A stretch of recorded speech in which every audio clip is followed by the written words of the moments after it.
Hi, welcome to One Word a Day. I'm Sophia Pilot into the universe of Chinese. Let's unpack these quotes. Today we're going to talk a very short expression. It's called 两个维护. 两个维护, actually, I guess it was his key political statements, which is two maintaining or defense, or two defenses, I guess that's a better translation. So he, in the historical time in China's history, as the 100 years old after China's CCP establishment in China, right? It's 100 years in China.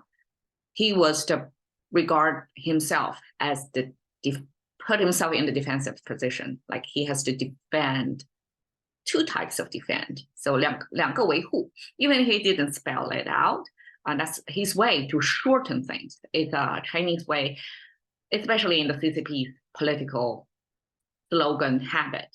They like to summarize whatever they are saying, the full spell out expression of things, boil it down to action words, and tell you how many of those. In this case, it's two. In President Jiang's era, he proposed three representing. So represent, their full context of what represent what. And so kind of like every party member, at least, they have to memorize it fully, fluently, of what those three represent is. And in his case, he boiled it down to two, defense or to maintain. Okay, so the two, to the best of my memory, is the governing or the power grab of CCP over China. Like, you have to defend that. Nobody else can throw CCP off their throne. Okay, so that's the first, maintain or defense. The second is to defend himself as the leader of CCP. Now see the two circles?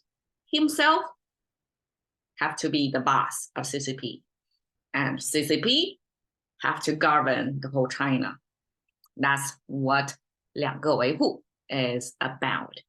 And I guess such message, when you fully spell it out, it really sounds, to a modern ear, to me, it sounds trying to justify, trying to give you a conclusion without a reasoning, right? Trying to tell you what to do without why. So the full historical context or the full decision-making or the logic of why so was out of the expression. It just tells you conclusively that this is what to do, at least from his position. He has to defend his own central government. He has to stand on the epitome of the power structure. And CCP is governing the whole China. That's what 两个维护 is about. Okay, a few language things, since we're a language channel, not really a political commentary. I'm not good at a political commentary at all. So 两个 is a Chinese habit, or I guess you can call it a language rule. In English, we don't always have unit of measurement in an expression. For example, 2 days. Well, actually, in Chinese, we don't say, or for example, 2 apples. Okay, days is a bad example. 2 apples. English, we just say 2 apples. No, nothing wrong with it, right? Chinese cannot commonly say 两苹果. Well, I guess we can say that too, but most of the time we add a unit of measurement where we'll say 两个苹果, just like this. Okay, so a noun after this count. So Chinese is very unit measurement sensitive. We have a ton of unit measurements corresponding to different, like a liquid form or bulk form, or in different shapes for different things, a ton of units of measurements. And in such expressions, when we add a quantitative, right, a value like a 2, right, is a discrete number. When we have that in front of the thing you're counting, there's always this, always in the sense of highly probable. It's not 100%. Because I was just trying to give you 两个苹果 or 2天, 2 days. Chinese actually skip the unit of measurement, put 2 directly in front of days. We use 天, 2 skies, or 2 daylight that you can see the sky, instead of having a unit of time in there. So I guess for the most case, Chinese would add this unit of measurement in between the count and the things being counted. So in this case, it's 两个维护, 两 is 2. I guess, okay, we have 两, we also have 2, we also have a 双. Okay, 双 means it comes in a pair, right? It's like gloves, you have to come with 双 because they pair together, they work together, they are full set, pair of shoes, pair of gloves, right? But 两 are 2. They are not exactly the same, but they often go together. But they are not essentially like the 双. They're not inherently have to be paired together, but they often comes in a symmetrical form together. 两个维护 simply is the same logic of the governing structure of CCP over China and the Xi over CCP, right? It's the same, structurally the same, but it's talking about two levels of things. So in that case, it's the same structure, but it's two different levels. Therefore, use 两 instead of 二. 二 is a pure count. It could be, something. I'm trying to think of the 二 versus 两. Something 二. Because I cannot say 二个维护 in here. It just sounds wrong. Okay, sorry. I'm not well prepared to talk about 两 versus 二. 两 is R is simply a value number, is ER, since it's a counting of things, number of counting of things. And 两 is, these two things are somewhat related. In this context of 维护, they're structurally the same, right? Talking about the political structure, one over the other. And in that sense, they are following the same logic. Therefore, it's not it's not a simple count. Like these two are actually coming together as a pair. But instead of with a 双, which is kind of exact copy, but in the opposite hand, right? The gloves. Then it's not that case either.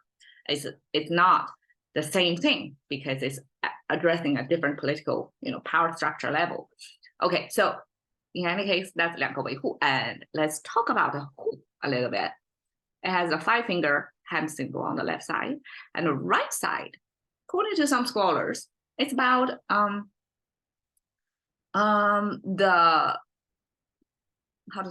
the degree of doing things.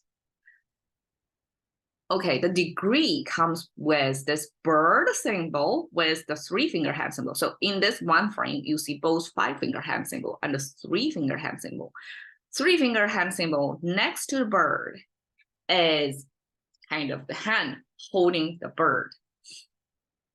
This bird symbol, you can see, right? This is the head of the bird, the legs of the bird, the feathers of the bird. It's a physical representative side view of the bird. And then this, I guess, the beak of the bird with something tied around the beak of the bird. So this bird thing plus the hand hold bird eventually become I guess the assessment or when you approaching a situation, you want to first evaluate or assess the pros and cons, the risks, the benefits, all that, right? So this is about that. It's about you want to have some Chinese philosophy emphasize moderation. So between A and B, not A and B, but between positive and negative, two extreme, or yin and yang, let's put it that way. The two extremes, polar extremes. You have to dial somewhere in between. You cannot go to the very edge of the end. That's in Chinese philosophy, most of the time the wrongdoing. The right approach is you have a ratio between the two. It's not 0 versus 100%. It has to be, may not be 50-50, but somewhere in the middle. That's a Chinese approach for the most of the time. And whoever is this dialer, is somebody who knows how to treat something, how to give something however much weight, right? So you don't want to heavy hand something or light hand something. You have to approach it at the right amount. So that person holding this bird symbol, the whole thing means what's the best degree or the priority or the valuation of things. And you used your 5-finger hand to defend that.